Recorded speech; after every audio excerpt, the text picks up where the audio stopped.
you have purchased a new hardware, and you have just thrown out the receipt or the box of the hardware that you have brought.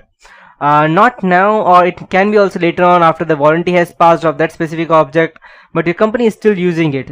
And if the hacker goes into your dumpster saying that, hey, I am this guy from this company, I have to collect your garbage, and if he searches your company and if he finds that, okay, this is the package, that means this company has these kinds of hardware, so what he may do the next day, he may just go ahead and wear a getup that looks similar to IT hardware of the same person of that company, the companies whose hardware you have brought. He may just come to your company stating that, okay, I'm this guy from this company, and I was given a call stating that your network or your hardware has some issues. So, and you may even let him inside your company. You won't even ask him twice, because people are not that secure in terms of going ahead and searching or asking someone else whether you are real or not. So when you come in a person dressed in with a name of or tag of with the company's name on your shirt, they will just let you inside, and you can just go and talk to the IT guy, let him know that these are the issues that I was called for.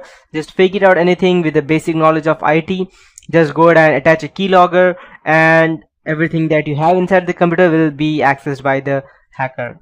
He won't even need to install a software keylogger. He can even just use a hardware keylogger, and you may not even be able to see if his hands are quite fast enough. So that's how dumpster diving can be dangerous. So these all things come inside social engineering, and though footprinting to social engineering networking sites sound similar to social engineering, there are some differences between the two methods. Attackers can even use social networking sites as a medium to perform social engineering attacks, and I'll show you how using Kali Linux. So I'll just show you an example quickly. So I have this SE toolkit on.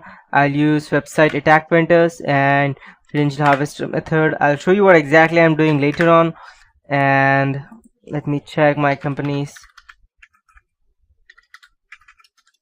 I'll be explaining this later on. So this is my IP address. I'll just copy and I'll just paste, and it's asking me the URL to pull. Let's say, for example, I'll be using a Facebook, a random profile that I have.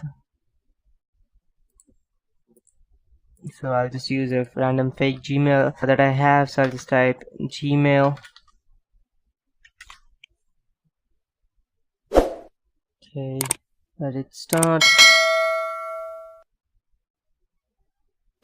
Perfect.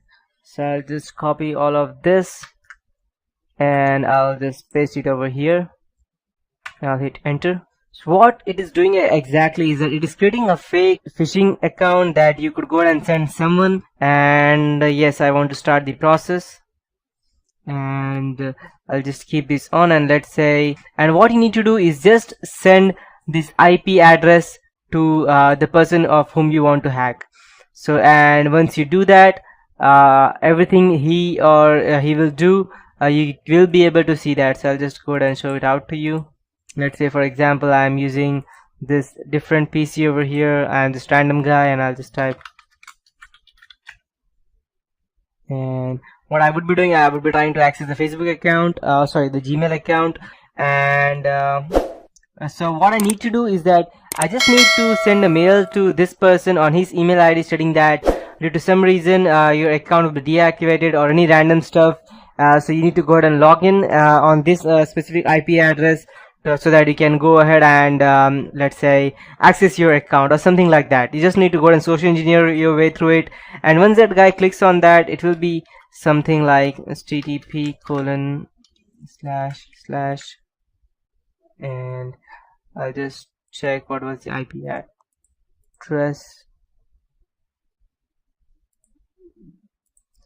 192.168.236.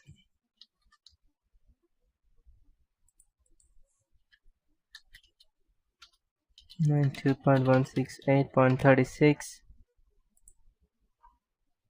Sorry, 236.130.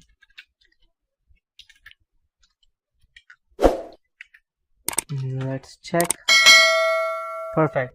So when this guy opens this account, he will see exactly something similar, which is similar to Gmail, and you can see that it has everything. And if I go ahead and try to log in, so I have some random account that I'll show you. If let me check if I could go ahead and. So what this random guy will do, he will just try to go ahead and try to access this website. So no, and ask me later.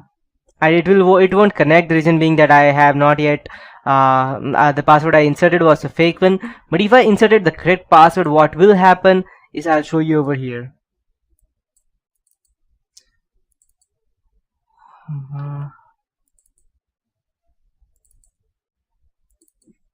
And as you can see, we have the email ID that I used over there, and we have the password. So this is a way as to how we can go and get information. Although this password was fake one that I used, but if the guy inserted the correct password or whatever his latest password was, will be shown over here. So this is an example for that, and I'll just go ahead and close this and this as well. So this is how a social engineering looks like. If you don't know how I did all of these things, because it might be a bit quick, I'll show you all of these things later on when I come to the total social engineering part of this chapter. So social networking sites are online services